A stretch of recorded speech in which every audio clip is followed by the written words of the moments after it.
So I'll call our council meeting today to order. No one is excused from the meeting, so we need the adoption of the minutes. Any concerns about the minutes? Kelly? You will move.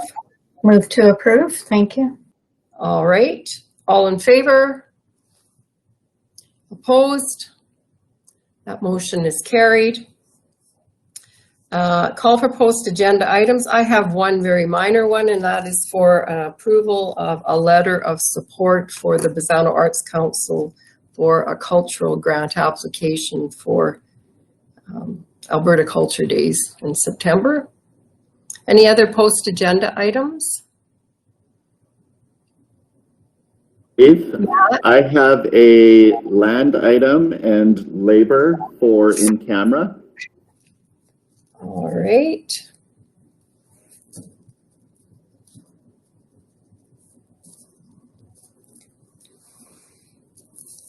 Seeing nothing else, could we get a motion to adopt the agenda? Anne-Marie moves. All in favor? Opposed? Motion is carried. We're at question period and notice of motion. Todd, is there anyone wanting to speak to us or communicate with us? Great question, Molly. We have 12 people viewing today, but nobody has entered a question at this time. So as always, if something comes forward, I will be sure to interject and let you guys know. Thank you. Just sort of a little outline of today. We have a couple of delegations. 10:45 is Cole, and at 11 we're going to start off with item 10.2, which is an investment policy review in advance of the economic update from CIBC. I believe that was what was the way the staff wanted that set up, just so you're aware of that. All right, well, we'll go on to Bylaw 2012-21, Authorized Road Use Development, first reading. And I believe, Jeff, this is you, correct, today? I'm going to take care of this on Mark's behalf today. In front of council, you can see an updated version of the bylaw, which grants private individuals access to enter into our road allowance and perform excavations. This is coming back to council for consideration based on the events that we have previously talked about with the drift sand and soils being deposited from private property into our ditches, and the necessity to get people working under bylaw and with the correct permitting procedure. Previously, it had to be made, the permit had to be approved by council. Through discussion, it was decided that we would take the bylaw away, rework the bylaw so that it would be able to be facilitated by the CAO or their designate. I just want to point out one thing under the definitions. 2D, designated officer shall include the chief administrative officer or their designate.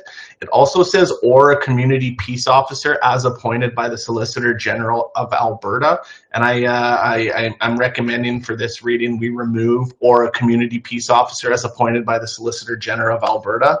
The community peace officer is obviously going to be the person that's in charge of issuing the tickets and the violation tags for anybody doing this work without authorization.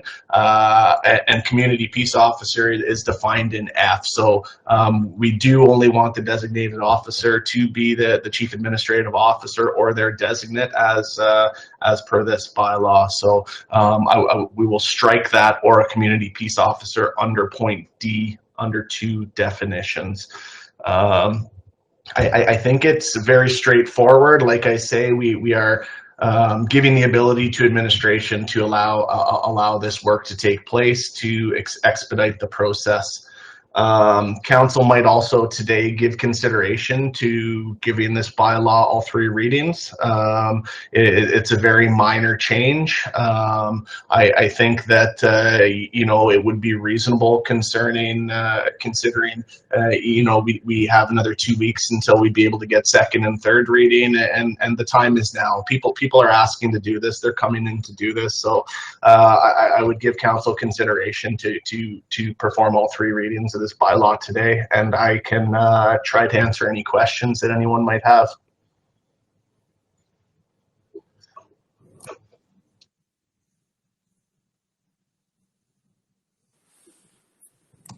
Brian? Thank you, Madam Reeve. In regards to the number 3.6, is you have there, no person shall deposit or allow to be deposited any material or substance of any kind on the road. Is water a substance?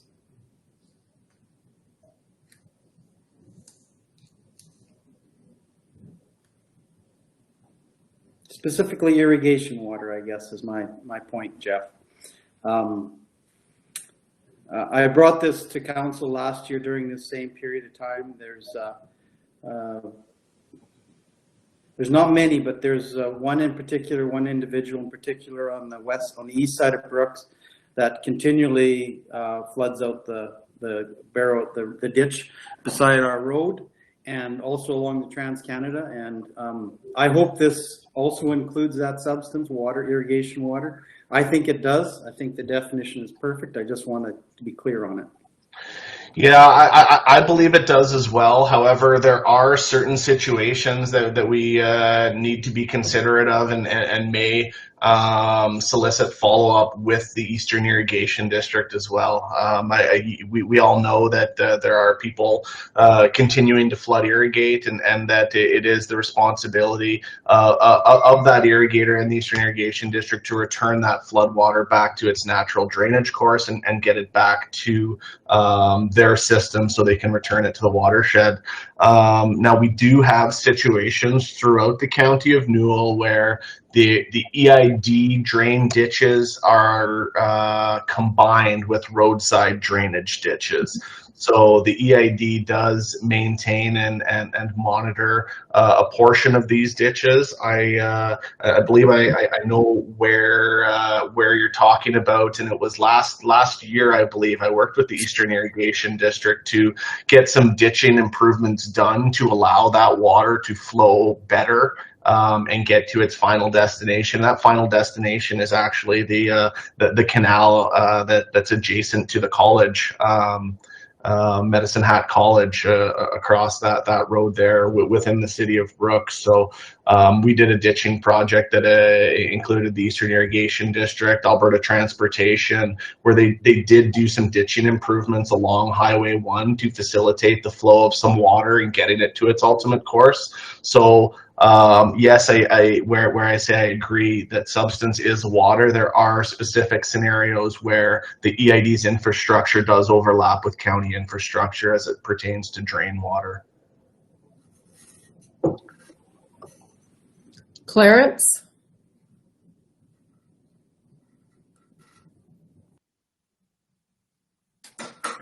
And I don't think it's limited to EID. That's the biggest part of it, of course, but there's also natural stuff in years where you have lots of snow and runoff and stuff where the road ditches are drainage ditches.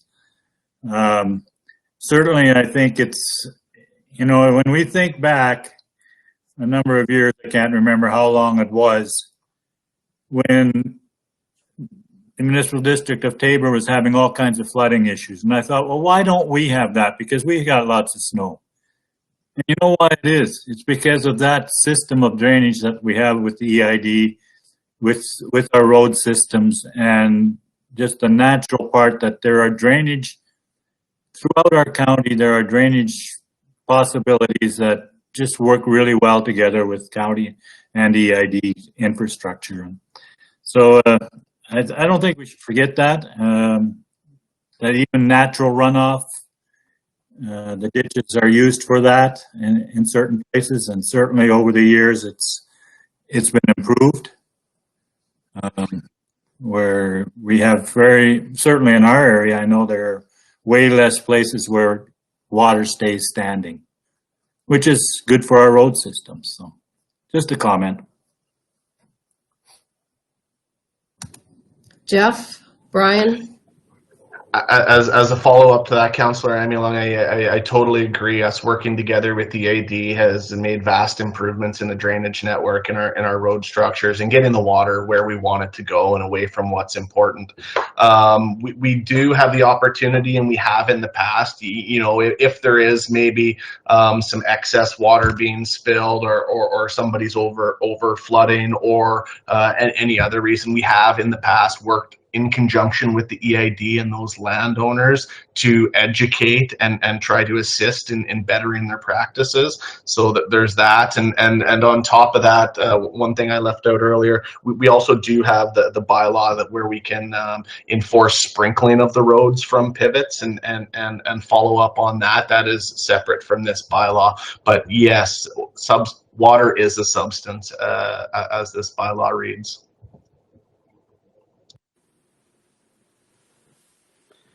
Brian and Wayne? Yeah, so I agree with those comments. I guess the reason I brought this up is because this is consistent. And if it was a matter of a drainage, as far as storm drainage, excess snow melt, so and so, totally understand it. In the case that I'm talking about, it's overland flooding due to excessive flood irrigation. And it's being done over and over, year after year. And I think I support what's being done here, because it gives a mechanism for us to protect our road network. This water ends up it compromises that road. The water sits there for weeks, and especially in the spring when our roads are already in a fragile state, this is not doing it any good. So I mean, it'd be different if the landowner is making steps to improve the situation and to limit his amount of water that's going into that system, but I've witnessed it now for several years where that's not the case. And I'm not advocating that we go out there and ticket that individual today. I just support the fact that, you know, by me asking the question whether water is a substance, that you have the mechanism to do it, that we're not coming back to council and saying, well, we have no ability to go out there and do anything about it. So with that, I'm going to make the motion to approve this for first reading. Thank you. Thanks, Brian. Wayne? Jeff, under this bylaw, because I know a lot of guys, when they're hauling manure or silage or something along that line, will get a water truck out there and water the road down to control dust and stuff. Will they need a permit to do that, or will we just turn a blind eye? Water in the road is a bit of a different situation for dust control. Water in the road needs to be done in a responsible manner. It's not flooding the road. It's applying an amount of water to the road surface, that it's not running into the drainage system, that it is just controlling and knocking down that dust. We do appreciate knowing when people are moving, when people are watering the roads. We do not currently have a permitting process for that, but we do monitor it, and we do keep in touch with the people that are working in that area and doing those types of things. But like I say, putting water on the road for a means of dust suppression is totally different than, you know, discharging a large amount of water into the drainage network, for sure.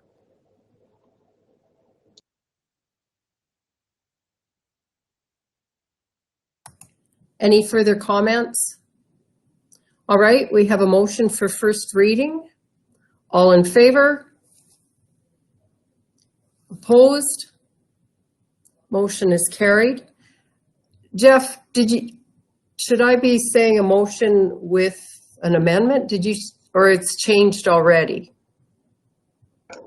It is not changed already. It is in your agenda package with point 2D. reading designated officer shall include the chief administrative officer or their designate, and that's where I'd like it to end. However, it does continue to say or a community peace officer as appointed by the Solicitor General of Alberta, which should be stricken from the official bylaw. So we are making these motions with that amendment in place. Is everyone aware of that, Council? So Brian, that was your motion, your original first reading motion. All right, then let's, I think it would be good to get this done today. So let's move on to second reading. Hubie moves second reading with that amendment. All in favor? Opposed? Motion is carried. Third reading for unanimous third reading to carry on. Anne-Marie? Motion for consent. Thank you. That's the words. Motion for consent. All in favor? Opposed? Seeing no one opposed, we need a third and final reading. Wayne moves with that amendment. All in favor? Opposed? Motion is carried. Thank you for your work on this, Jeff, and the rest of your staff. Thanks, everybody. All right, we'll move to Cole's report, and that is item 11.1 on our agenda, NRSC. And go ahead, Cole. Steve Douglas, and good morning, councillors. As you can see on my report, there is not really anything in it, which is a good thing. I've mentioned this in the last couple of times. We don't have any huge concerns or issues going on right now, so it's just normal operations, which we're thankful for. Just to update you a little bit, we plan on doing our spring maintenance on our sewage lift stations for the hamlets. There's 4 of them. We might be able to get them out to do that tomorrow. If not, it'll be next week. We've talked to Jeff about doing Tilly and Lake Newell Resort flushing of the hydrants within those communities in the distribution system. We're going to hold off till after July 1st long weekend for Lake Newell Resort because the ditches there were reseeded last year and it hasn't quite taken as good as we'd like before we were to put large volumes of water into them. So just to protect that new grass, we're going to hold off for a little bit. But we're going to try to get Tilly done here right away. But the rest of everything looks good. There's really no new hookups to report or anything like that. We've done a few water turn on and turn offs in the County Newell water project just for homeowners wanting to do some work on their systems, but only a couple, so nothing really to report there. And as far as Newell Regional itself, I'm not too sure if the councillors are aware that we are part of the co-op program for the NAIT, Northern Alberta Institute of Technology. There's a water and wastewater program. So we try to hire a NAIT student for their co-op program so that they could get their 600 hours in so they can graduate with their certificates. So we do that every year, and we just had a NAIT student start here on the 3rd of this month. So they will be with us for their 600 hours, and that's an ongoing thing that we like to participate in every year. So I just thought I'd let you know that that's what we're doing, and we're part of the keeping a good stock of operators within the province of Alberta, and we're happy to be part of that. And that's the extent of my report. Thank you. If there's any questions. That's great to hear, Cole. Years ago, the County of Newell lobbied for that NAIT's program and for exactly what you're doing. So wonderful that we're still involved. Anne-Marie. Yes. Nope, that's what I was going to say. That's a few years ago, Anne-Marie. At that point in time, water treatment operators were extremely hard to find. And it was such an important job. Like, we couldn't really believe that it was a very important job with hardly any profile. Correct, Anne-Marie? And just to take that one step further, I'm also on the academic advisory board for NATE. So I've long time ago identified that is very important for our industry, and I'm happy to be part of that as well. So it's all good, and I'm glad that our board and our management team has identified that, along with the councillors for the county, and we're continuing to try to make sure that there is educated operators that are ready to step in, and this time is probably the biggest time in that a lot of the baby boomers operators are going to be retiring now and shortly in the future. So there's going to be a shortage, and the more we can educate these operators, the better.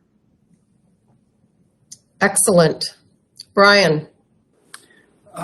Cole, when you were here last, I think you were just partway through that installation of those test hydrants in Lake Newell subdivision, or it's Lake Newell Hamlet. What is the status of that? Is it complete, or are we still waiting for some stuff, or did you complete the project? That project was completed within days of my last report. So they're all functioning. They work well. The minor kind of landscaping, I guess, would be around there because they did have to excavate and put it in there. So we'll have to throw some grass seed down, and so we tried to put them in places where, like, so we didn't have to disturb the asphalt or cement curb and gutter or anything like that. So there'll be some minor landscaping issues, but other than that, everything's installed and working as designed. Thanks, Cole. You're welcome. Other questions for Cole?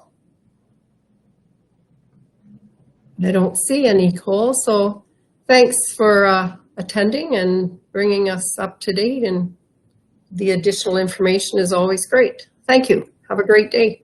You're welcome. You as well. All right, we will move on to item 10.2, if that's appropriate. Stephanie, Matt.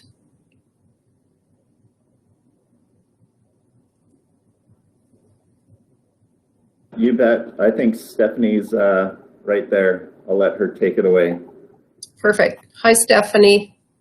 Hello. How are you today? We're just happy to be here. So Stephanie, is it okay now to do? Okay, I see that Mr. Hobson has joined the meeting. You wanted your presentation to precede the investment discussion, correct? Yes. Okay. So I'm just bringing a quick RFD to council to amend the investment policy. We've made some slight changes to it based on some recent discussions that we have had with the CIBC Gundy advisors.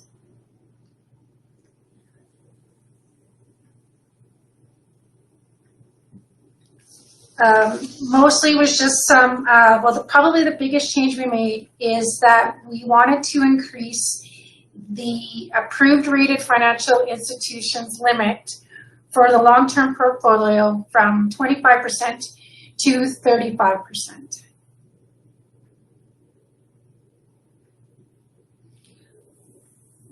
Which we felt gave the advisors a little bit more room to maximize some of our investments and our earning potentials. Oh, okay. Questions? Clarence?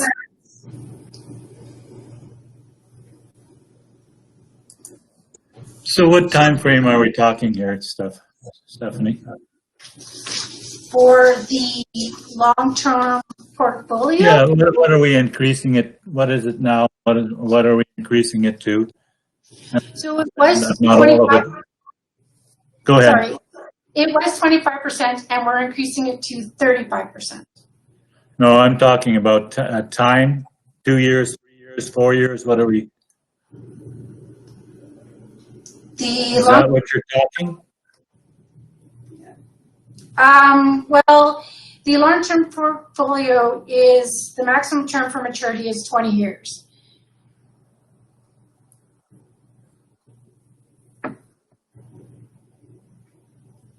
Just so I understand this right, what you're changing or asking to change is that we can put 10% more money into the investment, correct? Yes, it's just based on the composition of the portfolio. Thank you. Okay. Any other questions?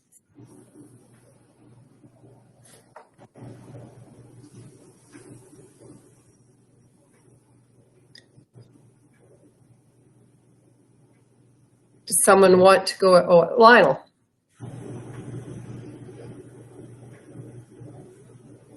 Yeah, in my experience, the financial institutions have been very stable investments, and so I would like to make this motion to approve this.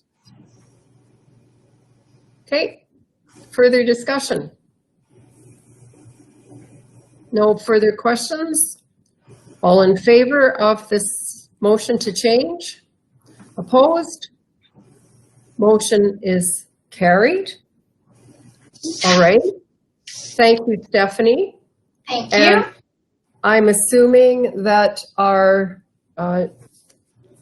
gentlemen from CIBC are available, and I think I quickly saw a email come through that Matt sent that there was a slide deck that was sent to us as well. Is that right, Matt? Yeah, that's right. I believe they're going to try to share their screen, but in case that doesn't work, you'll have the PowerPoint on your own workstations that you can follow along with. All right. So we'll go to that item and do some introductions perhaps, so that we have two gentlemen, I believe, with us today.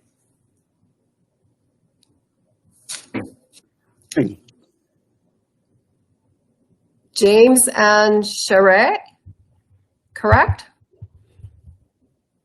Correct. All right. Maybe we'll go ahead and let you present your economic update, and we can go to some questions, and you'll get to know some of the question askers at the end of this, perhaps. So we'll just let you take it away. Perfect. Well, thank you all for having us here this morning. Obviously, it's been a very challenging time over the past year or so, and very surprisingly, we've been able to navigate that environment very well. So we thought we'll give you an update on the investment portfolio, how things are going, and then we'll give you an update just sort of what the lay of the land looks like in terms of an economic environment. So we'll start here on the next slide. So this is what the performance has been over the past couple of years. So in 2019, I think we sat in front of you and said, we made almost 6%, but please don't hold us to this because that's not going to happen again. Well, to our delight, 2020, we made 5.6% in the portfolio. So very, very strong returns on a bond fund. We owe a lot of this performance to, just the fantastic administration being very responsive, very good to work with in terms of managing the cash flows, managing the liquidity, that type of thing. So year to date, this is very surprising. So year to date, interest rates on bonds have gone up quite a bit. So to put it in context, 3 months ago, a 10-year Canada bond would yield about 0.6%. Today, that same bond in 2 months, the rate went up by a full percentage point. So in that environment, what we would have expected to happen was to give up some of those gains that we'd made over the last few years. And we're very happy to report that not only did we not lose money, but the portfolio is actually up slightly. So this puts us in a very powerful position. I don't want to get into too much detail, but essentially because of the strong performance, we have excess capital gains on the vast majority of the investments. And what that allows us to do is to manage our liquidity such that we can invest more of the money earning the highest rates we can. And going forward, because we have that positive year-to-date rate of return, we just took advantage of this recently working with administration, but we can invest the shorter maturities into those higher rate bonds now that the rates have come up. So all positive news here, and very, very pleased to report. So that's the update on the portfolio itself. I'll turn it over to Char to start the economic update.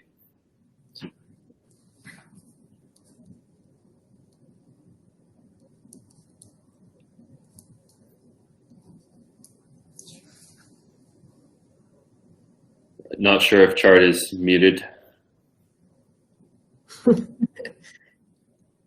It's quite the system to remember all the buttons to press. Can everybody hear me? Yes. Okay, perfect. Sorry about that. Let's try this again. Yeah, so we titled this economic update, Who's Winning the Arms Race? And when I mean who, we do the analysis, we'll do the analysis between us and our partners south of the border. We don't mean in terms of necessarily a vaccine. We're going to do the analysis in terms of economic recovery and kind of see how each of both Canada and the US have played it out and where it's going to kind of sit post-vaccine, post-world opening up. What does it all look like? And the first place you can kind of assess is looking at, from an economics perspective, how much ammunition does each basically country have to have this recovery go underway? And the first stop for that would be cash, the amount of cash that's sitting on the side. And this will lead into things like inflation and interest rates, which we'll get into later. So it's a good place for us to start.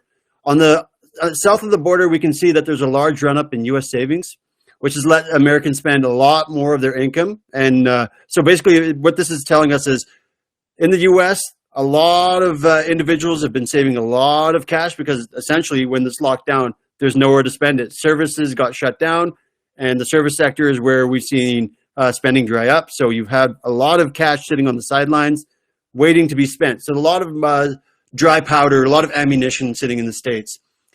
On our side of the border, it's pretty much the exact same story. Canadians are also sitting on a lot of cash. That's what you see on the left-hand side of the chart there. Personal deposits growing year over year, unprecedented amount of highs James will get into inflation being an issue for that.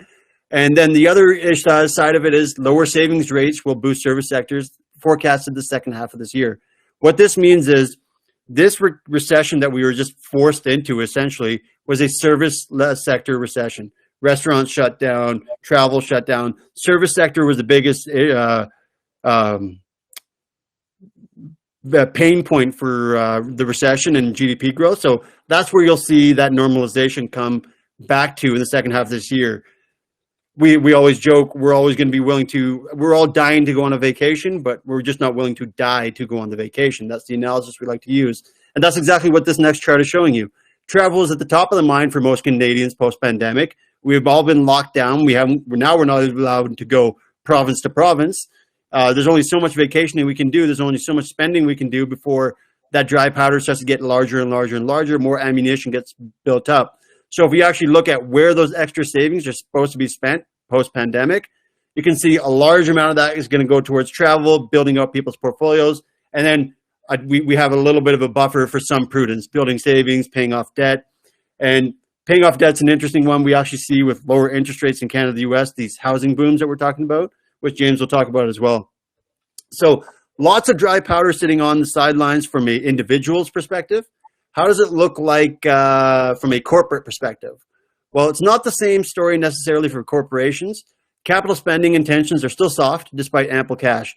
Now, what I'll show you in this chart is, go all the way to the right and we'll pick on Alberta. This is basically going, what are the intentions of companies, the capital investment spending programs from 2019, 2020, and then going 2021. So you can see that The drawings got spent up in 2020. Obviously, it was prudent for everybody to kind of sit on the sidelines, but it's not going to change a whole lot going into 2021. We're not seeing a lot of capital expenditure coming back to the province. Now, that may sound like a bad thing, but what the silver lining here and the positive for this is, specifically in the when it comes to oil, that is a perfect catalyst that crude oil as a complex needed. Crude oil, every commodity, oil, gas, you name it, needed for an economic recovery. I won't get into too much detail, but the recession and the crush in oil prices and commodity prices that we saw going back 2015, 2014 was because there was too much supply. When you have a pandemic like that just happened, basically bankruptcies happened. So we saw a lot of oil and gas companies go bankrupt. So that took production offline.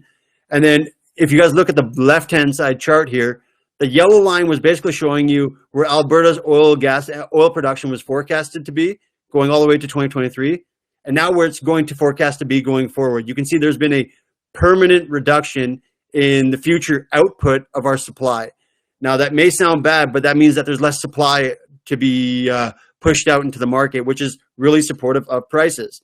And you can see on the right-hand side there, what that means is a greater percentage of our GDP growth is going to be coming from that capital expenditure and production, because essentially it's got more power, it's got more bang for its buck because of that rally that's going to cause in the rebound in 2021 in terms of prices. Now, if we compare how our province is doing relative to all of our neighbors, for the first time in a long time, I can tell you that we are winning and winning for the right reasons. If you look at 2021, basically Alberta's GDP forecasted to grow 6.7%, followed by 5.2%, adjusted for inflation. And that's the more important number to take a look at. We are leading the country in growth, and that is a first in a long time solid growth numbers where it's actual positive impact for our province. So 2020 write-off, first half of this year pretty much a write-off, but going forward it's going to be a lot better of a picture for our province, which we haven't said in a very long time, so it's very exciting to say.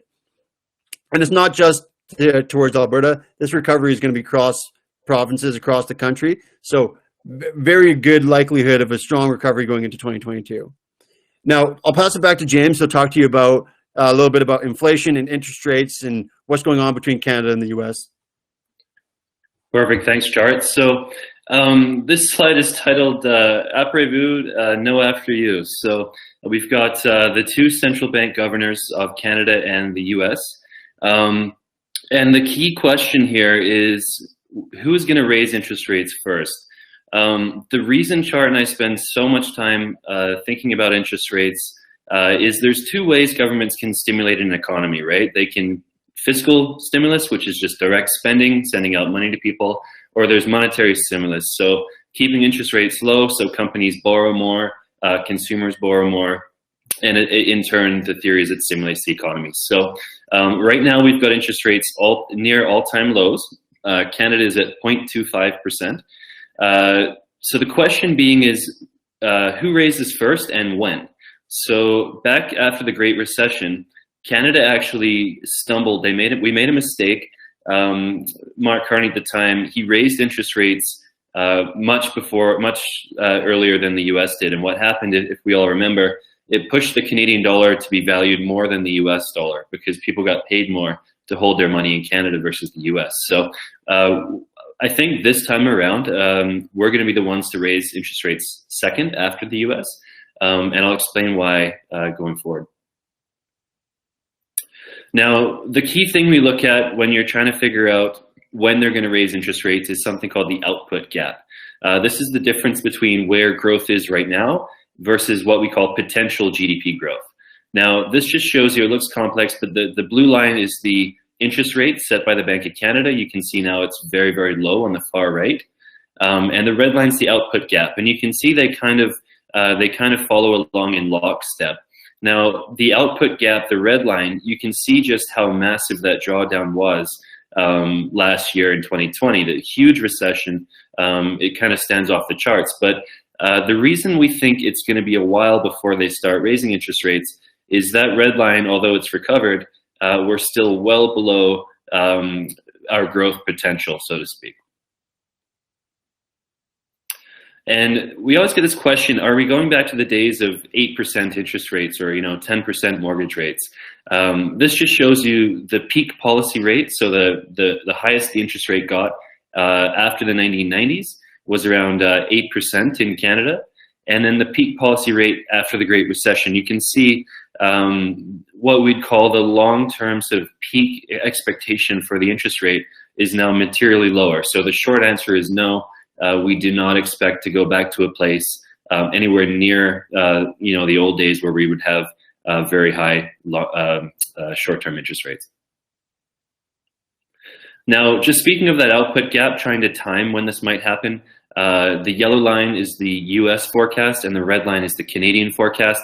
And all this is trying to work out is at what point does that output gap get closed to the point where the economy is running at its full potential. Now in the US, you can see that gap should likely be closed sometime before the end of the year. But in Canada, we're talking more like mid of next year. So in that environment, you would expect the US Fed to raise rates sooner than Canada, and you would expect their recovery to be a little bit stronger. So that's about interest rates. I'll switch gears and start chatting about inflation. We get a lot of questions about this. I mean, ultimately, this is going to impact the purchasing power of the county in the long term, right? So very important to pay attention to. One of the key factors that can drive inflation is what we call the money supply. So you can see on the left there, that's the Canadian money supply. That's how much money is in the system that's kind of slushing around. And you can see just as Chart was mentioning, the huge buildup in money that's available in the economy, that the fear is once that gets unleashed, what kind of inflation is that going to cause? So why aren't we seeing inflation yet? It's not being spent and low interest rates have not driven loans. So on the left there, it shows you the huge buildup in savings and money supply, as we've already mentioned. And the right there shows you US commercial bank loans. Loan to deposit ratio. This shows you how much is being lent versus how much is being deposited. And you can see there, the banks are having an issue because no one's borrowing money. What happens there, this as a side note, this is what happens to your operating accounts, your savings accounts. If you see those interest rates get cut to near zero, this is why, because the banks can't lend it out to earn a spread. So they're forced to park it at Bank of Canada at 0.25. So those days of really attractive rates on short-term cashable GICs, those are going to be gone for the foreseeable future. Now, the good news as I mentioned when I was chatting about our performance on the portfolio, is that the bond market has already priced in reasonable inflation expectations. So again, we don't want to get too technical, but this is what we look at. The blue line is what we call the US 10-year inflation swap. It's the bond market's estimate of what inflation is going to be going forward. And you can see right now it's sitting right around 2% for a long term. Sort of over the next 10 years, the bond market's forecasting inflation will be right around 2%. So bond yields have already adjusted and the portfolios had a positive return. So we're in a really strong position to take advantage of this and protect the county's money from the eroding effects of inflation. We can invest those monies in rates as high as 3%, which we did recently.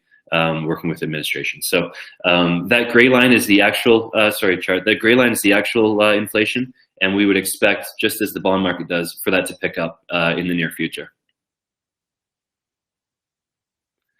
Again, not to beat a dead horse, but we've got the overnight rate in Canada. We expect them to hike for the first time in late next year, and the US Fed to hike sort of more in the middle of next year. That's in line with where that output gap is. On the bottom there, it's got the Canadian dollar. Right now, it's around 80 cents. Very, very strong right now. We would expect that to devalue over the next sort of 2 years. A lot of that is driven by slightly higher interest rates in the US versus Canada. So what that'll do, that's actually a positive for our growth, as it'll impact our export markets, which should be supportive of growth. There's a lot of concerns we get about, you hear all these massive numbers that the Canadian government is going into a lot of debt in response to this pandemic. Canada was the most aggressive in terms of debt per capita that they dished out of any G7 country. We spent more than anyone. But The good news is that before the recession happened, Canada had the lowest debt to GDP of any G7 nation. So you could argue we had the highest capacity to go out and spend, which is what we've done. So, so pre-pandemic, we were very low in terms of debt. And then the good news is that over the next few years, we would expect that debt level to kind of level out, where we're still in a much better shape than, say, the UK or the US, and right in line with sort of our other G7 peers. This is something that Char and I watch quite closely. This is the other way. So Bank of Canada can stimulate the economy in two ways. They can cut interest rates, and they can even go a step further and actually go out and buy bonds in the open market. So that's what they've been doing. You can see that the red line there on the left, that just shows the bond purchases they've been making. But they're getting to the point where if they keep going at this pace, you can see on the axis on the left there, they're going to end up owning half of the government bonds in Canada. And you can't have a situation where the market can function efficiently if you have the government owning half of the outstanding supply. So the forecast here on the right is government spending. You can see how massive that spike is. That goes all the way back to the early 90s. Never spent so much, but we would expect that it's peaked and that spending should drop off significantly, partially because they just don't have any more capacity to keep pumping money out there into the supply. So will life return as we know it, or is it a whole new world?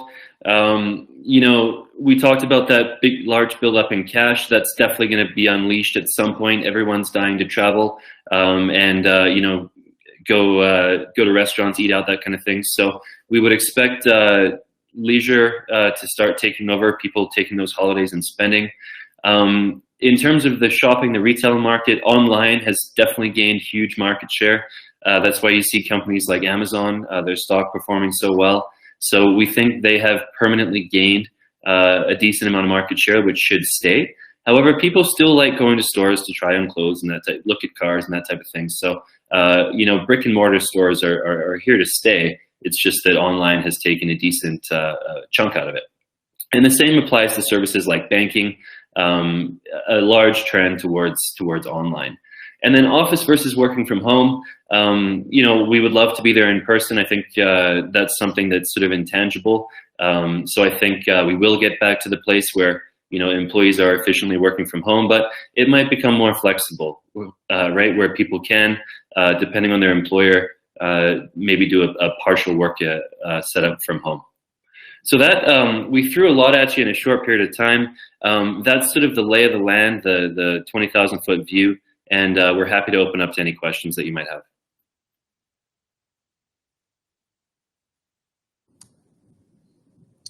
Thank you. That was very well explained. Even I understood most of what you said. So my compliments to you. I have a husband who spends hours watching the business network. I'm ready to shoot the TV over BNN.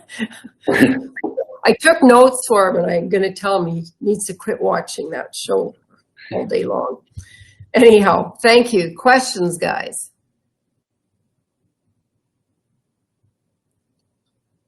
Oh, my goodness. Letting us off easy. Oh, Councillor Hammergren, who represents the Scandia Rainier Bow City, part of our county of Newell, has a question. Wayne, go ahead. Yeah, you mentioned that the government's probably reached its peak of spending. How confident are you that that is actually going to happen? I would say very confident. At some point, it's kind of like when a person starts taking on so much debt, there's only so many mortgages that the bank's going to give you. At some point, you've sort of maxed out your capacity to take on debt. And I think, again, it also lines up with the thesis that, you know, if we can get this pandemic under control, the vaccine rollout is effective, then ideally by sort of mid this year to the fall, the government should not have to be spending so much money to keep the economy afloat. So I think there's a two-pronged answer. The first being their ability to take on debt is basically peaked. they can't keep buying government bonds because they already own half the supply, or they're going to own half the supply. And then the second part of it is that there shouldn't be a need to spend. Hopefully that answers your question. Just to add to what James is saying as well, the last piece there is the government and Bank of Canada is watching inflation very closely.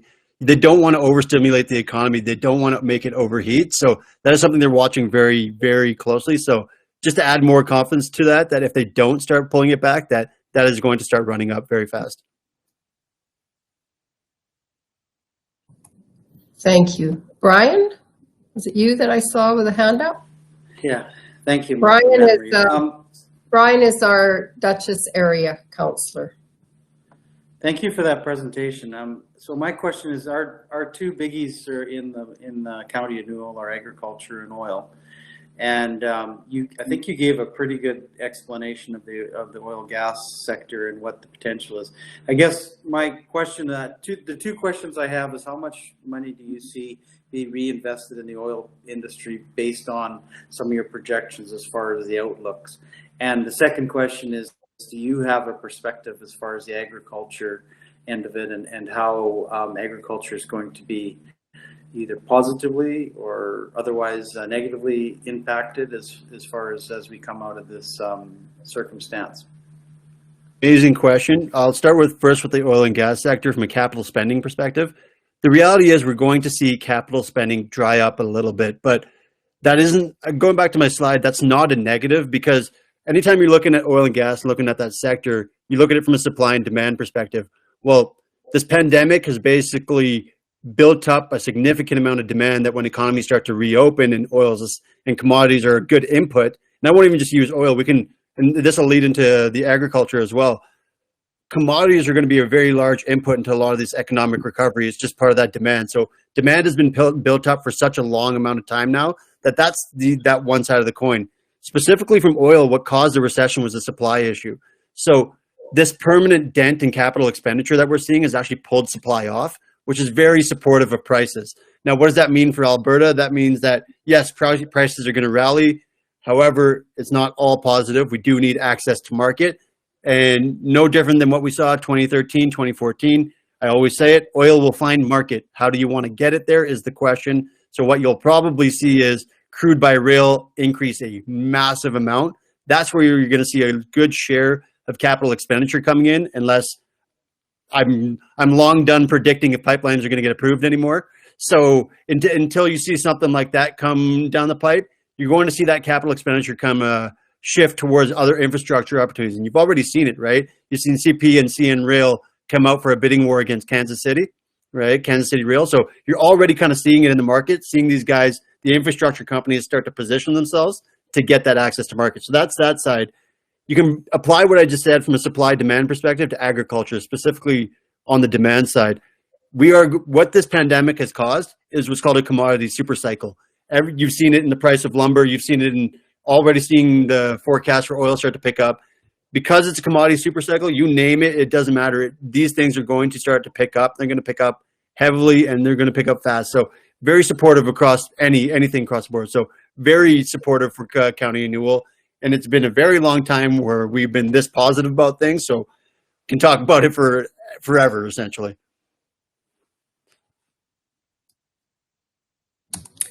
And we need positives, so that's great. Lionel is one of our councillors from around the city of Brooks rural region.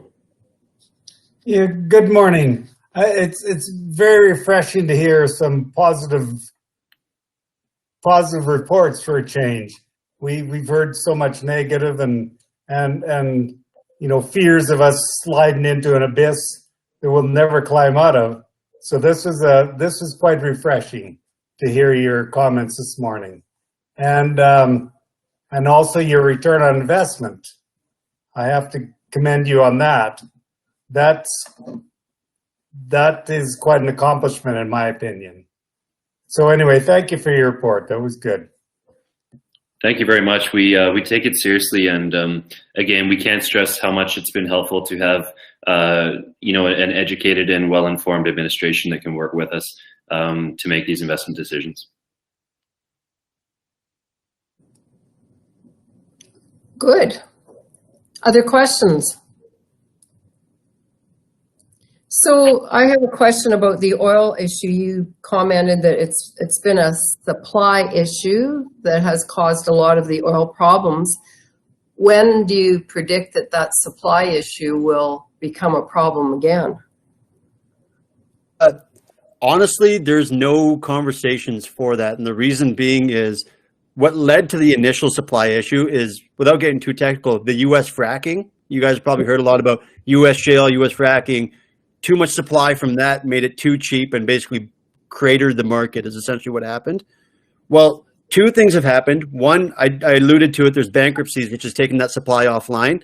But no different than anything, when we see prices rally, the assumption is when prices rally, that supply will somehow come back online. What people don't see that's shifted on the south side of the border is a lot of this U.S. fracking and U.S. wells were, for lack of a better word, mom and pop shop oil and gas companies where banks were lending insane amounts of cash for these very, very, very junior oil and gas companies to do this. What that last oil crash has done for banks is made them reassess their entire business model and how they're going to lend to oil companies going forward. So the reality is these junior guys are going to come out with a lot of oil and gas and shale to try and pump a couple barrels into the market every time the price rallies isn't going to exist because they don't have the capital. The bank does not have that risk appetite to want to go through that again. So the reality is it's going to have a permanent impact. There's going to be, there's not going to, just like what James said with the economic recovery, is it been an overcorrection? Sure, where you have too much bankruptcies, but not to the point where we see it's going to have a drastic impact. That's from the banking perspective. Then you got to think about the new administration.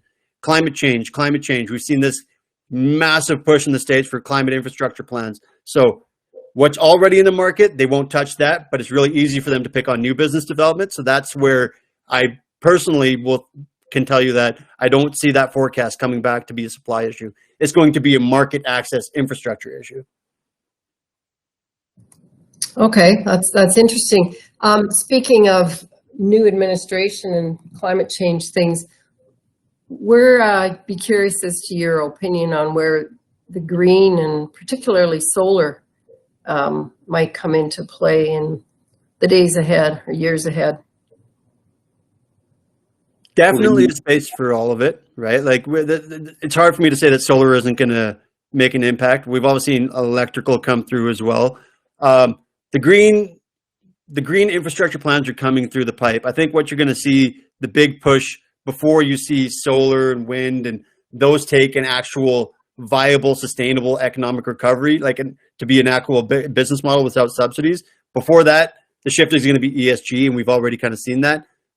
I'll use ESG as a buzzword at this point, but we've already seen large companies, Shell, Suncor. If you look at where their capital expenditure programs are coming through, it's towards these carbon capture ESG programs to get within these thresholds to still pump out. So that'll be the shift. That solar, I'm not necessarily big on wind. Solar is a really easy one to do because it doesn't take, it's actually pretty efficient. That one's going to have its day, and that'll probably be coming first. But you're not talking 1 or 2 years. When Biden has come out and put his $2 trillion infrastructure plan in, large push towards climate change. When you do infrastructure plans, it takes a very long time to build those brick and mortar infrastructures and then see it actually trickle into the economy. So quite a ways away from that at this point. Thank you. Other questions? I see no other questions. Matt or Stephanie, do you have any further questions, comments? Just want to thank James and Charit for always being willing to take time out for us. They put together a real good presentation, and they do excellent work for us. So thanks, guys. Thank you very much for having us. Yes, and I will echo those sentiments on behalf of our council. I think you're doing a great job, and we appreciate that you enjoy working with our staff. We certainly are pretty proud of them as well and their knowledge. So thank you for sharing some of your day with us, and just keep doing those good investments for us. Thank you, Thank James and Barrett. Thank you very much. Thank you. You bet. All right, gang. We are at 11:30, and so I believe we're through our delegation specific times, which is always a little bit nicer. So, Mr. Green, Ag Services Business, if you're able. I don't know that I'm able to join, but I don't know if I'm able to join or to do any better than a 3% return on our money. So hopefully just entertain you for a few minutes and we'll call that a win. It's pretty impressive when you've got money, how you can make more money. Yeah, that's always been the problem for me. I've never had that first part to do the second part, but someday. Yes. Sorry, Molly, we're doing the update. Yeah, I just went back to our agenda, Todd, and if it works for you, you are on after our economic update. So if you have anything for us, that would be great. I do. We did a few fun things over the last few weeks that I thought might be interesting. We did some fencing up there at the ballast pit. We plan on owning that ballast gravel pit for a very long time. So just update a little bit of the fencing around it.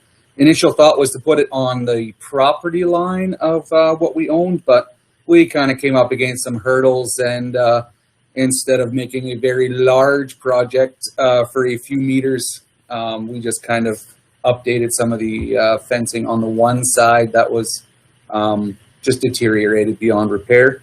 And then we left some of the stuff that neighbor's a private landowner, as well as through the trees, just kind of made sure it was tight so the cows stayed out.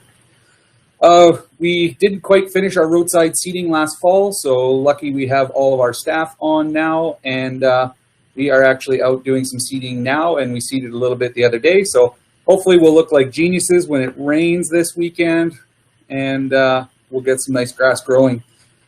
We did plant some new trees in the yard. I know that some of you haven't been here for a while, but we've always had a struggle getting our evergreen trees to take through, I don't think, any fault of Joe and the team. Just, I don't think our ground is quite suited for it. So we've tried everything from lots of water to a little bit of water to lots of nutrients to a little bit of nutrients, and our success is not good. So instead of just pouring good money over bad, we planted some deciduous type trees. Speaking of trees, I love trees. Been working a little bit with the Kinsmen on the rodeo grounds project. Also, if you ever come to the office, you'll see they've rototilled, rotosticked, I guess, some of the ground where the new trees are going, and we're going to be helping them out on the last weekend of May. I think we're planting, so I better not say, but I think it's close to 4,000 trees with them. So they've done a really great job. A lot of great partners, the business community, the volunteer community, done a lot of great work out there already, and we're going to kind of come in and help them finish it off. So happy for that. And just as of recent, been working on a new TD Tree Days application to work with another volunteer group on a site north of Brooks. So I don't want to say too much because that one hasn't really come to fruition. We're waiting on a little bit of information from them. But excited for that fall project to do that as well. Trees are always good. I mentioned our seasonal staff is here. I believe the third last one showed up today.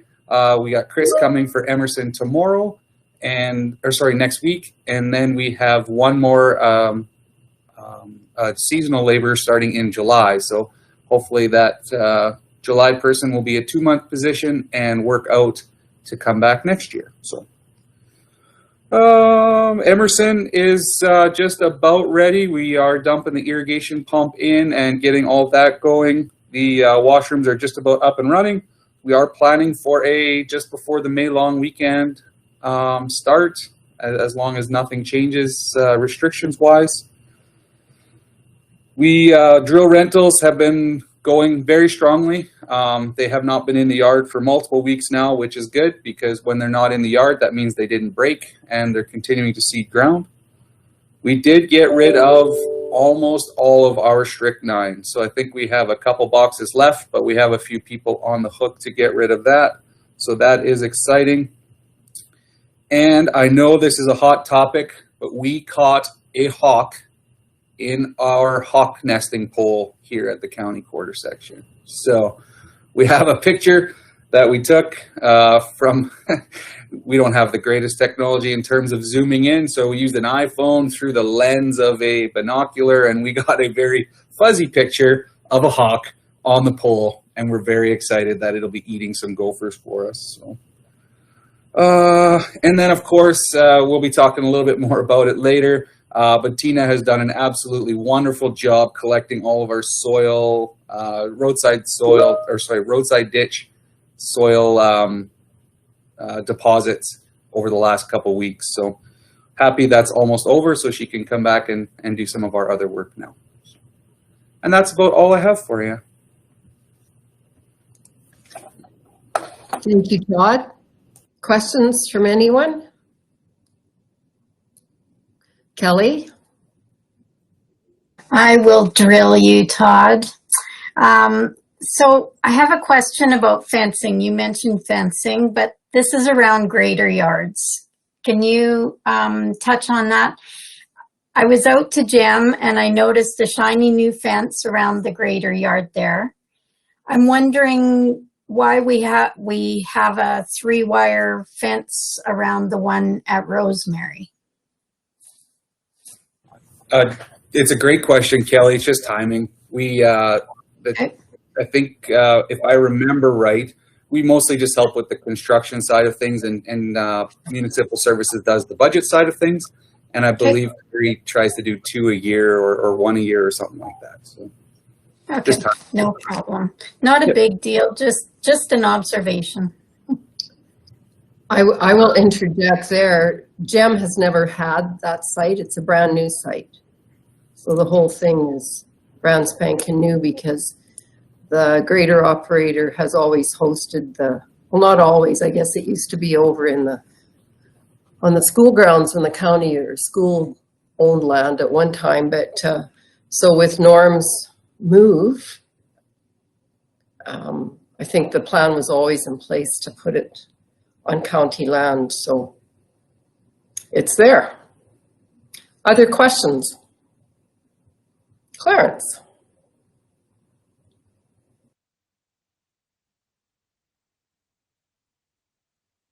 Well, it's always tough to get your hand where that red microphone is. My question is, are we moving Rosemary to a higher fence, or are we putting the barbed wire in a Gem? What's the process? And I'm wondering why we need such a high fence in Gem. I mean, wouldn't barbed wire just work, or what's the deal? I know we don't to make it look nice, but is it really necessary? Can I answer first? Oh, whatever. I'm This is sure all kind of tongue in cheek a little bit, Molly, but you guys have made me laugh a lot. First the hawk and now the fence. I think it's probably strictly protection for out of Gem residents who might be traveling around looking for any sort of thing to break into these days. I have no idea, but I think it's to protect those expensive graders. And the fuel pay, maybe I think there's fuel sits there, doesn't it? Yeah, so I'm sure that the barbed wire will be replaced with a beautiful chain link eventually everywhere. I can't believe how many of you guys have nothing better to do than to contemplate grader yards. Get a life, even outside. Hey, don't incriminate everybody on the screen. It was only one person that brought it up. I was just driving by and noticed. Clarence, I'm teasing too. All right. Todd, did you have any comments on fencing? I'm afraid to go down to the ballast pit. Did you put up a chain link through the trees there in the prairie? Oh yeah. There won't be a cow getting through that 10-foot chain link. No. The other interesting part of our Rosemary site there, it's just quite large. The Gem site and our current Rainier site are relatively small footprint, and that Rosemary site was where we had a tax forfeiture property on a corner, and so it's just a lot bigger. So it comes with a little bit higher price tag if we had to or wanted to do the whole thing with chain links. And I hope Jeff's nodding because I don't actually know all of these things. We just help with the construction. And the Bassano site was already done when we, yeah, so I get that.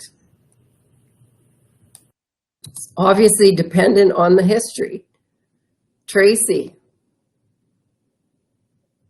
I believe we as a council approved a course of plan of action with Mark that brought it forward to us that had said, okay, these two greater sites and the fencing and kind of thing. I don't remember the schedule, so probably Rosemary is coming up or whatever down the line, right? But I don't remember the schedule. I just know we talked about it, and that's what we were going to do, is make them so they were secure and nobody could steal fuel and all that kind of stuff. But yeah.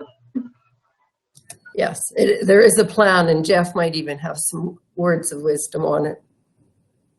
Yeah, there is a plan to move all the graders inside security tight chain link fencing. We started with Tilly when we constructed the lift station out there. We added on to that site and built a secure compound for the grader storage site as well. The fuel is the main thing to deter people. Most of our grader sites are out in a rural area where there's no lights, where there's no people to see anything. So the chain link is that added, deterrent to keep people away from it. And eventually they are all planned to have a chain link compound around them.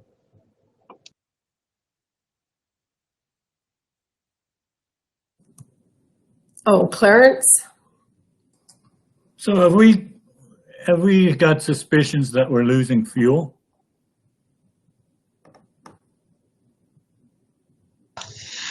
That's a good question that I can't answer without speaking with Terry and Mark. I don't know that that's true. I know we have run into some issues in Tilly.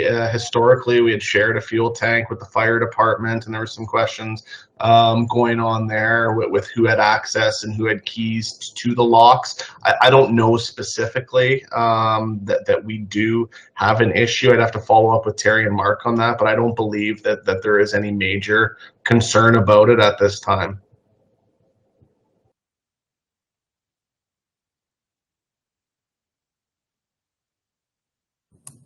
Has his hand up. Who had his hand up? Matt. Go ahead, Matt. We have had instances of fuel theft. I know we've had the D10s, the dozer's been broken into a few times. So there have been instances of fuel theft that we're trying to prevent out there. And all farmers think that their fuel tanks go empty from mysterious people. So I think there is too. Although I don't think that at all. Okay. We will move on. Anything else coming out of Todd's report? No? All right. We'll move on to the Planning and Development report. Any questions out of that one? I have a comment. I can't tell the difference in colors between 2020 and 2019 lines on your lovely graph, Maria. I think I'm reading this wrong.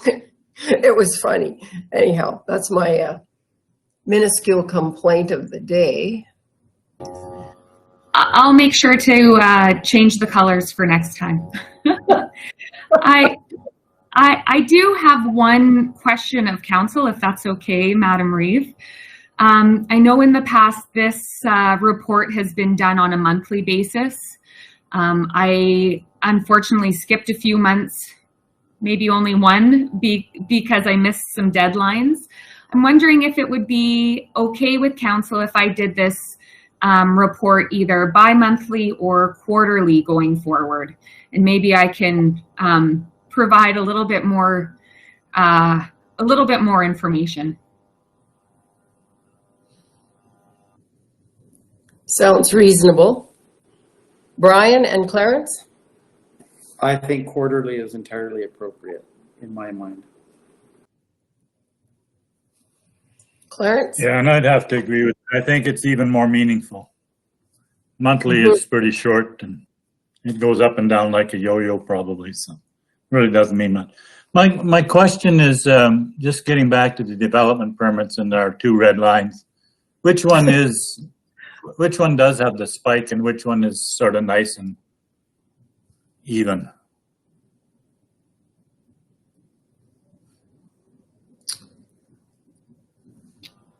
I will just pull my report up really quickly and I can tell you that. So, oh yeah, that is really hard to tell, isn't it? So 2019 shows the, oh, sorry, you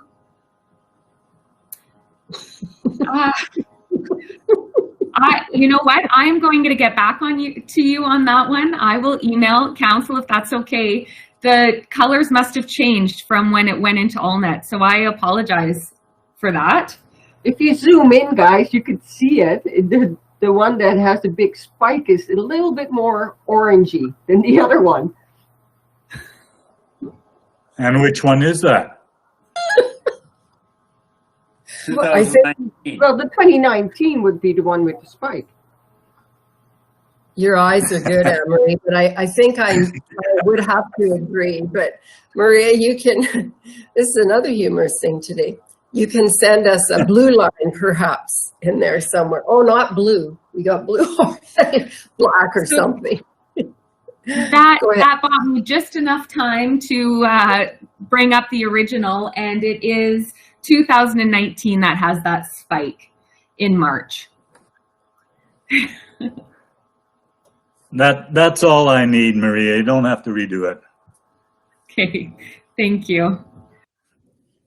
So do we need a motion for changing that, or that's this direction to staff, I'm assuming?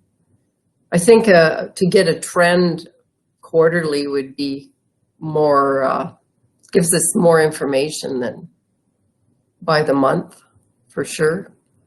So I think quarterly would be acceptable to people from what I'm seeing. Any other questions? Could we get a motion to accept the P&D report? Lionel will move. All in favor? Opposed? Did someone, no other questions? Okay, thanks, Maria. Okay, that takes us to item 10.3, the recreation plan requests from the town of Bassano, and we'll let Matt take this one. Introduce this. We had the town of Bassano with us at our prior council meeting, introducing us to their recreation and leisure master plan.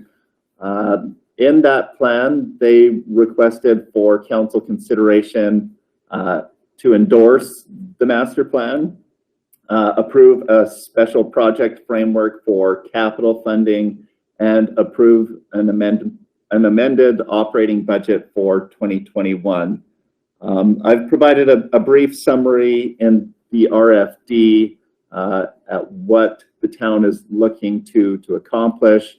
The master plan really focuses on the engagement and collaboration with our user groups and developing and implementing ways to decrease operating expenses at facilities and get programming up at all facilities. So I think there's some positive outcomes they're looking to accomplish. I did receive from their CAO yesterday some updated information which Ariana attached to the agenda. Hopefully council's had a chance to look at that. At the end of the day, for the 3 items on point number 2, we'd recommend that we hold off approving anything special for the capital funding framework until Lane has had a chance to finish his community engagement, which they're right at the tail end of. We expect to have something for council consideration in June. The other items, 1 and 3, endorsing the plan and approving the amended budget, you'd be looking at an extra $37,000 for 2021 if that's a direction that council wishes to move in. So I'll leave it there for a summary, and you guys can kick it around.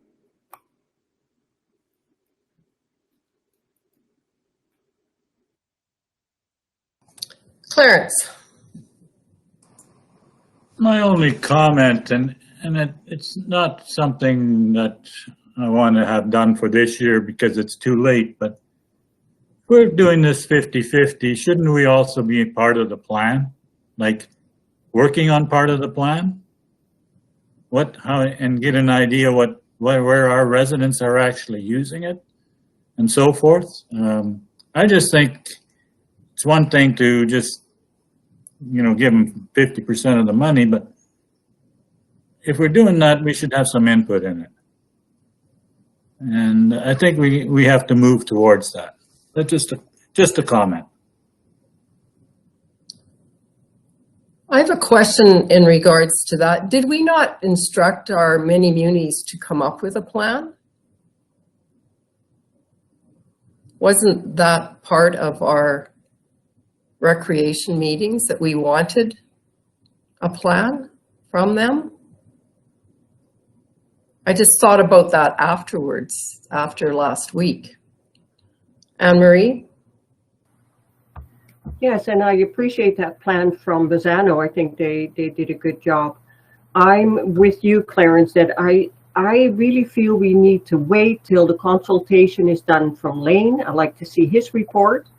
Bassano prepared a really nice survey, or I think it was a fairly good survey that will go to all their organizations. So let's wait for that, and then we can have a meaningful input because we'll have some information in front of us. And so I'm okay with just accepting this master plan as information. I don't want to change the budget at all.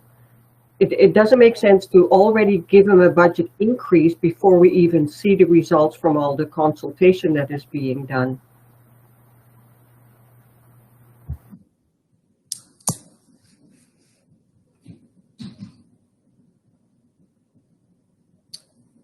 Other thoughts?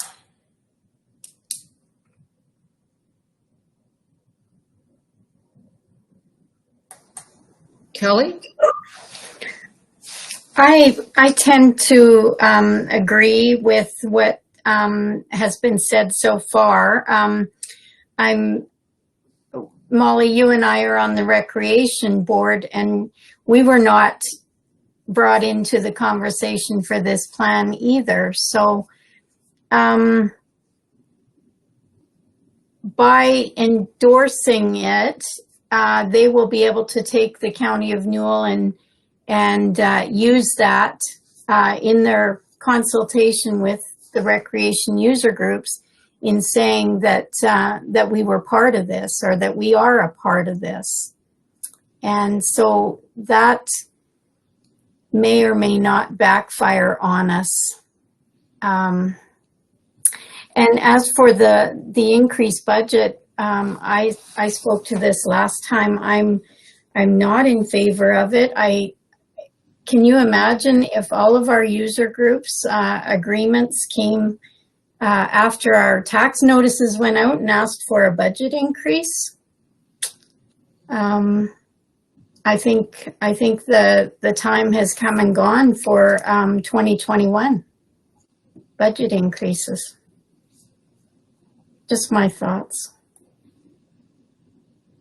Tracy. Yeah, I agree with what Anne-Marie and Kelly have both said. My question though, and maybe I'm missing something, but why do we have to endorse their master plan?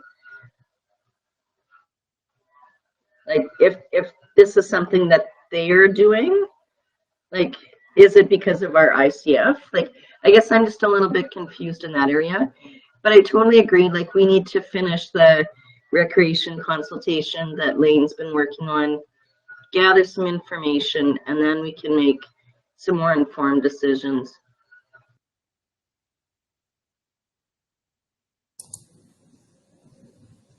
Matt. Yeah, I will point out in the information that the town CAO sent out yesterday, they are looking for some support administratively. There's some language in here, you know, to begin the process, begin the engagement. They want to get together with, get both administrations together to review. She had attached a sample list of questions for seeking information from their user groups, a lot of which is the information that in our negotiations with the municipalities we were looking for, and oftentimes it was absent. So there will be some value that potentially comes back depending on the success of the engagement, and that door is open. To Councillor Fife's question about why would we need to endorse their plan, I think really they're trying to get that collaborative component going of the ICF, and I think this is a new iterative kind of process, right? Like we haven't ever had to really get into each other's business, and now the doors with the ICF has opened. I think it's respectful that the town has put their plan in front. It may have been nice to have been involved a little bit earlier in the process, but I can't fault them for having opened the door to us and looking for some support. And I think them recognizing that half of the funding is coming from us, that it would be inappropriate to move forward with a master plan that isn't supported by your equal partner.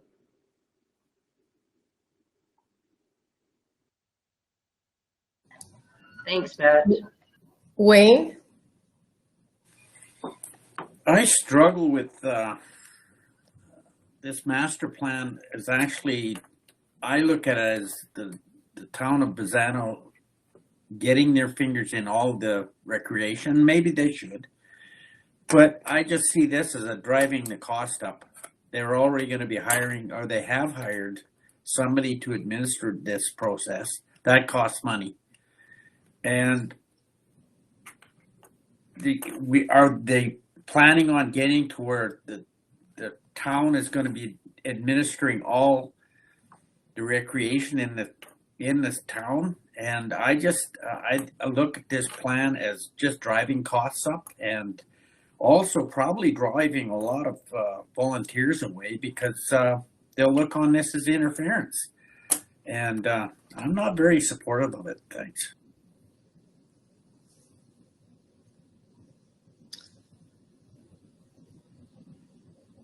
Well, I sort of have an opposite to that view, Wayne, where if you look at what we've received from them recently, I mean, they're going out to their organizations to try and figure out how they can support them better. We know recreation costs are going to go up. Nobody's driving them. That is happening.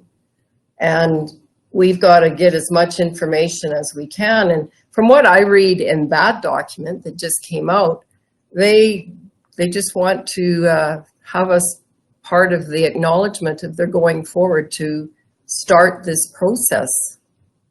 And I don't think that's a bad idea. I mean, I don't think I personally want to be that involved in their plan. They've got they've got some good stuff. They're just beginning now to go out to all of their different groups. So I think we should be supporting that move forward. That to me is what they're asking for. Anne-Marie, Tracy? To me, it makes sense, though, to wait till we have all the information, especially from Lane. Like, it's good for us to know what the county people are seeing for their recreation facilities. The survey that Bassano is doing will give us information about what their volunteers are thinking. And then if we have all that information, and we might get it in June, so is that what you said, Matt? And that might be a better starting point.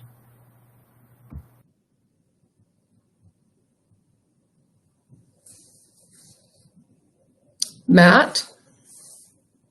Yeah, I agree that we should be waiting to June to have the information back from Lane's group. Their group is focusing solely on how to rank facilities for replacement or improvement on the capital side. That engagement that Lane's undertaking isn't looking at any of the operational information. That is really the focus of what the town of Bassano is looking to accomplish. So I think, and that's where my recommendation on item number 2, where they were looking right now for special consideration of a capital framework. I recommend we park that until we get Lane's information back. The operational information and the town kicking off the conversation. If they're successful, there's a real long laundry list of organizations who provide recreation and cultural services. I think as municipalities, as we reach out and engage with these user groups, there's value that falls out of the relationships that are built, aligning our understanding and needs of what the recreation services are demanded in the community.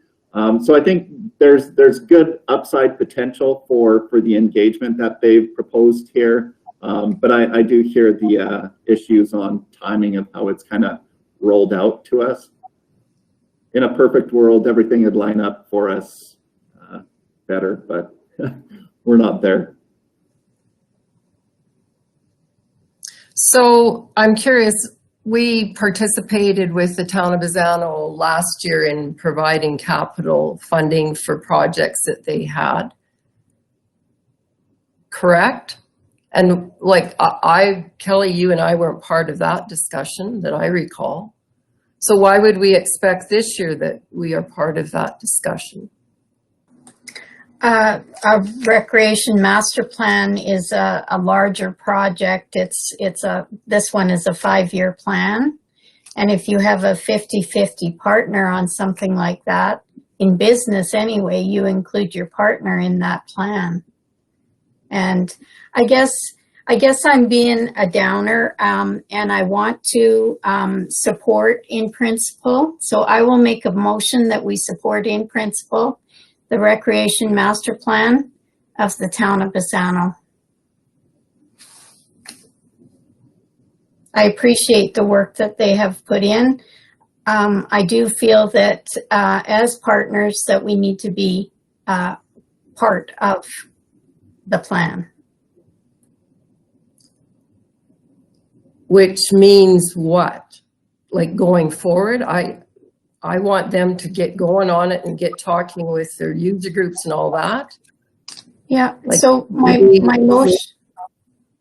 motion is that we approve the recreation master plan in principle and period. What about the budget, Kelly? Budget increase?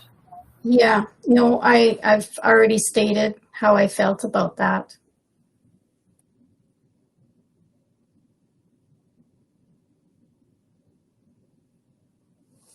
Okay, there's a motion on the floor. Further discussion?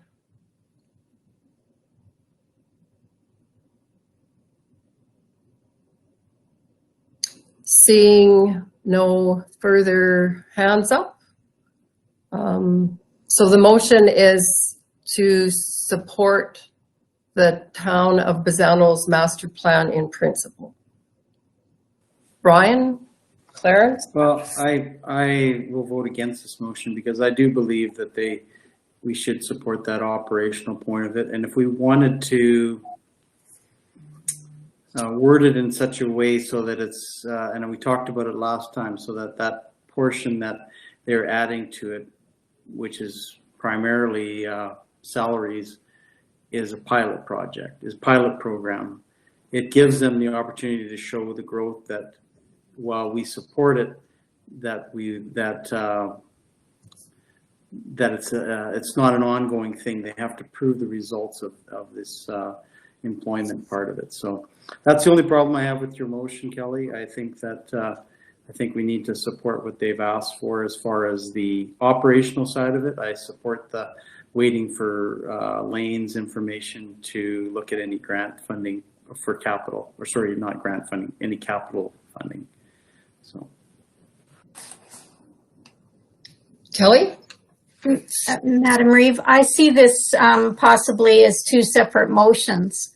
The master plan does not include any financials, so I would like to send my motion out as stated, and then the operating can be a different discussion.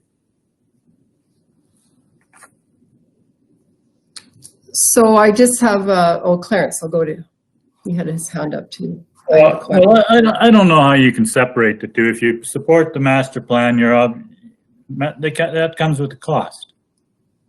And the cost is there, and it's $35,000 more than what we agreed to.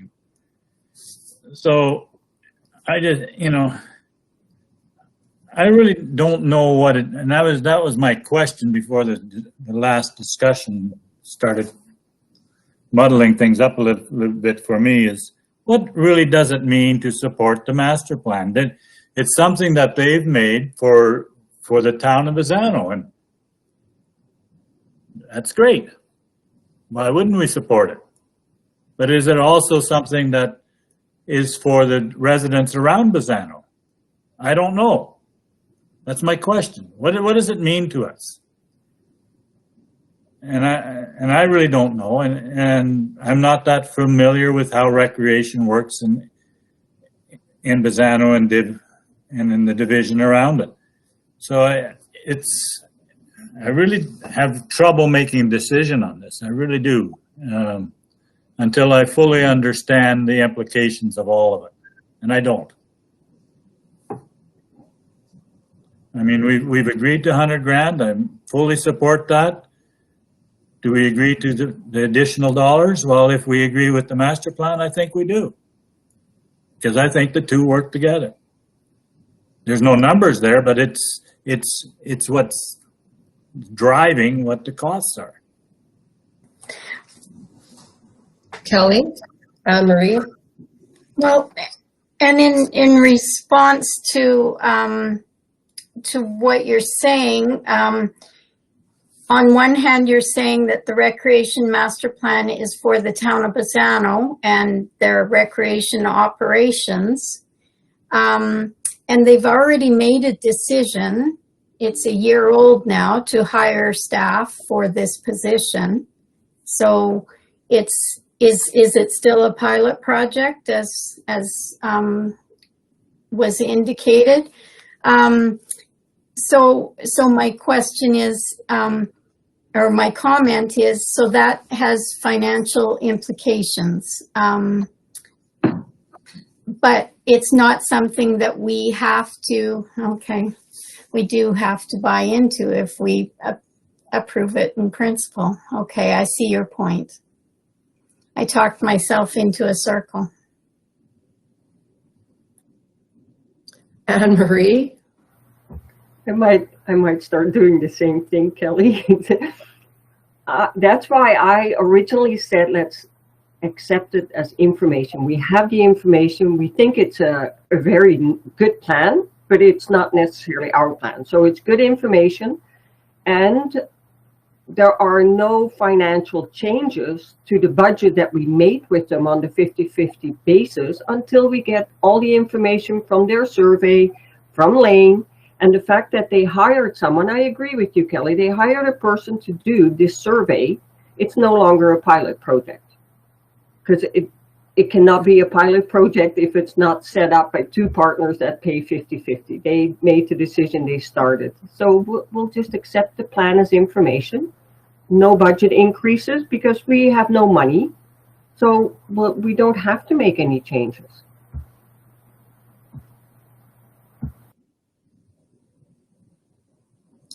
Kelly? Madam Reeve, I will retract my motion.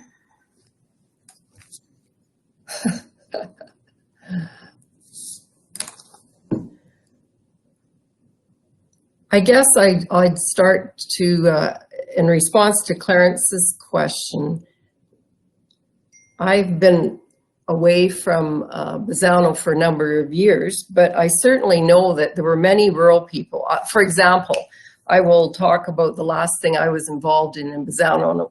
It was part of the hall raisers to build a new hall. And on that committee, there were as many rural people as there were town people. So this going out to the organizations that the town is planning to do will involve talking to those organizations who have representatives, certainly from the county. I mean, as you all know, county people pitch in. So there's lots of rural people involved in this communication. So this is, for me, it's the town taking charge of something that for years has been left out there, and volunteers are getting fewer and perhaps not as young as they used to be. And so I think all of us are recognizing that concept. And I think that's part of their fact finding that they're looking at to discover what these organizations are up to. Remember, there's a lot of these organizations in Bassano that have not had much support from the town. They've been looked after by user groups. So the town is setting out this plan to get a bunch of information from what I see and try to come up with financial planning and how they're doing with that organization by organization, which is going to take a lot of work. It's not going to be something that you could have a volunteer take on, I don't think. So hiring somebody to do that probably makes, or having someone partially doing that that's hired, I think makes some sense. It doesn't mean we have to pay for this person for the rest of their lives if they're there. If we talked about a pilot project, pilot indicates that it might not work out for us. So, I mean, I think the suggestion last time that it be like a pilot project for us was great. To me, that makes some sense. And that helps me see this more clearly as something that we aren't into for the rest of our lives. And we're letting the town, through their plan, move forward, which I think is important. Moving forward on recreation is important. So that's my spiel of the day. Wayne. Well, what I find difficult to get around is the fact that they've known about this for a year. Did they mention it to the recreation committee that they were coming up with this 6-7 months ago? Because they've had somebody hired for a year. I just heard about this a month ago or so. Why weren't we informed when we were making our budget that they were looking at this money and coming at this late date? When we're making up our budget, if we knew that they wanted this money, then we could have had that discussion. But we had no input into it, but we're expected to pay for half of it, and I find difficult.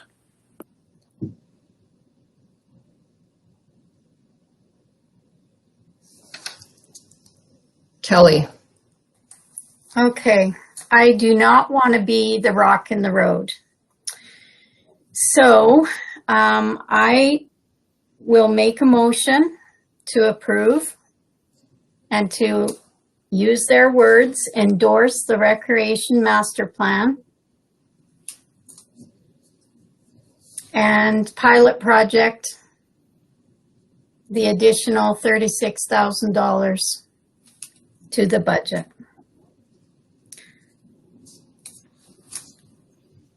Good conversation. I hope both administrations hear some messages in our conversations, because I think it was a good conversation. I think there's some improvement that could be done in the process going forward. Thank you. All right. Is there further discussion? Lionel. I just hope that we're not setting a precedent that in your budget, first kick at the can, you come out asking for increases.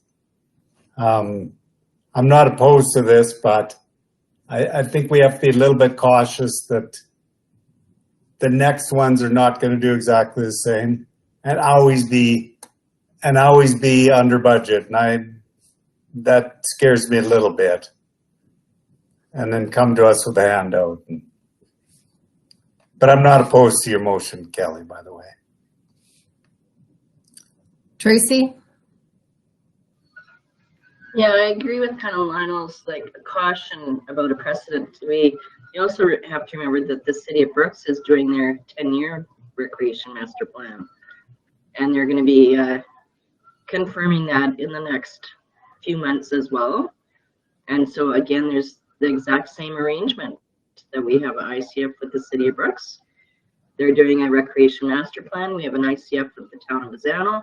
They're doing the recreation master plan. So I just, word of caution, I will vote against this in the fact that I just want to table it and get more information and make a more informed decision at a later time.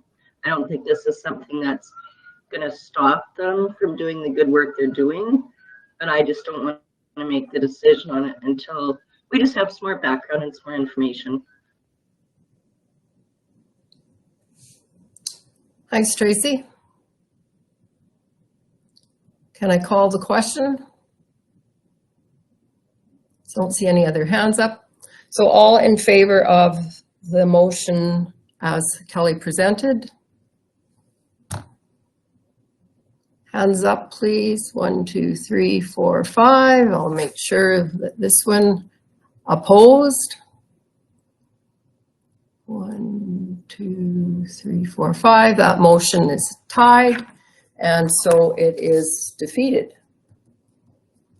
So I'm not sure if we need to make a different motion for going forward, or Matt, with your conversations, I mean, they wanted some sort of concept that they could move forward with us on board with their plan of, I'm assuming, going out to the community and getting information back.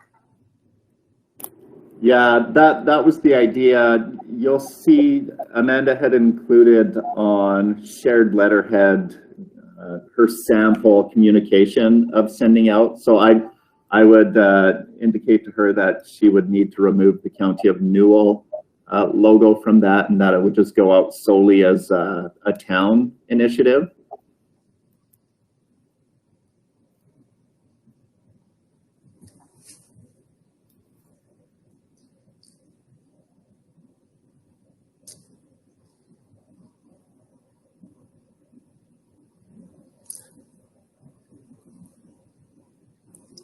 Okay, so everyone sees the document that Matt is talking about. Is that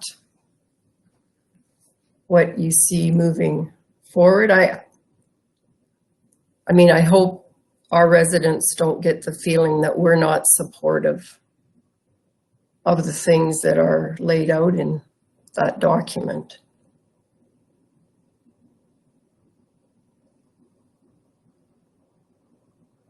Clarence?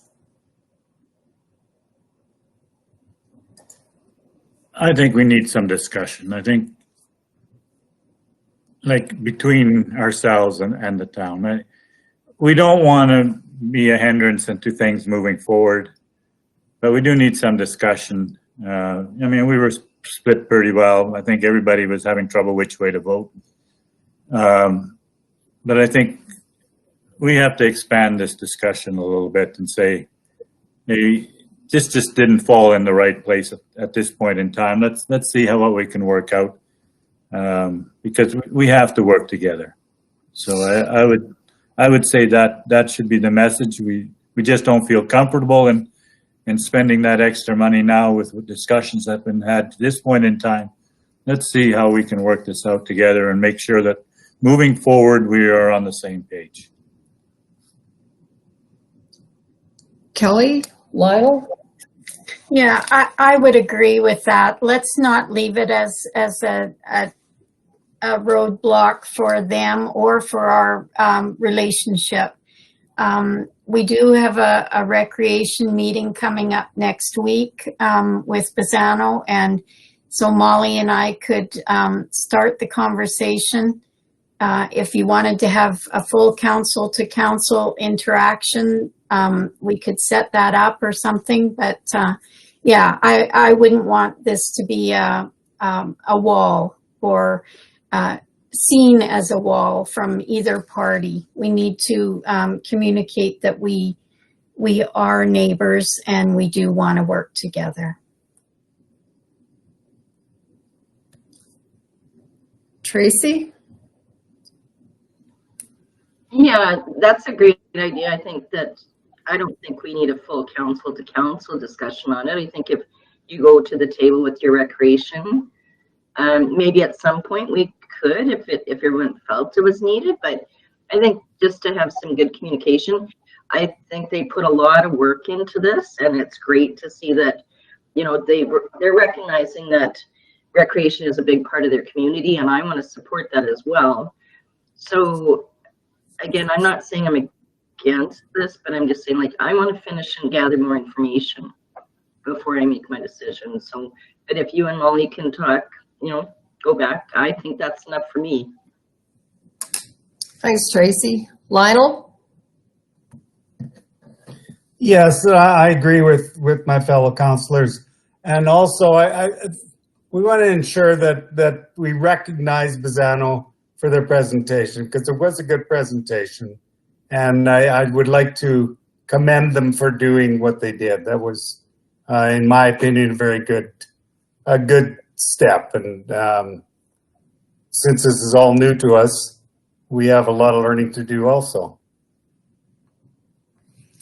Thanks, Lionel.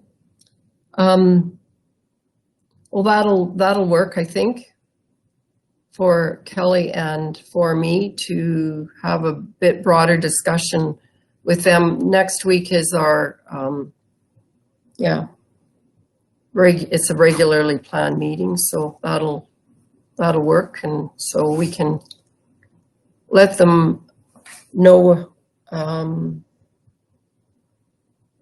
We can have further discussion about it if it leads to a council to council. And Matt, certainly you can keep in touch with Amanda as well and bring her up to date. Yeah, absolutely. I'll do that, and I'll try and shake things out with Amanda where we can kind of front end the process, right? I have heard that as a common theme. You know, the order of operations is important, where we get these things collaborated on well in advance of them being sprung on council. So we'll work to improve that process. Kelly, Amanda's at that meeting. Should we have Matt at the meeting as well? Why not? I mean, at least zoom in, maybe. We are dispersing our funds afterwards, so he may not need to stay for the entire meeting. But certainly your knowledge of the ICF and all the prongs that go with that ICF and the recreation would be helpful. I'd be happy to. Kelly, have we decided whether it's online or in the community hall? I see the emails are going back and forth, and we've met in the community hall in the past, just based it out. And knowing the participants, I would think that's the way they would want it, would be face to face. Are you okay with that? Yeah. So if it's, Matt, the night, just so you can maybe pencil it in, we're looking at possibly Tuesday 4 to 6, or Tuesday the 11th 4 to 6, or the 13th 9 to 11 in the morning. And I think the 12th was taken out there were 3 dates presented, and it looked like Councillor Morey from Bassano couldn't be on the 13th, I think, or 12th. So it could be the 11th or the 13th, just. Amanda will. Okay. All right, let's go have some lunch. When would you like to reconvene, folks? Is one too fast or not? Does one work? Lionel, does 1 o'clock work for you? Yes, we'll be okay with that. Just a big half hour, basically. Is that okay, guys? 1 o'clock? Okay. See you at 1.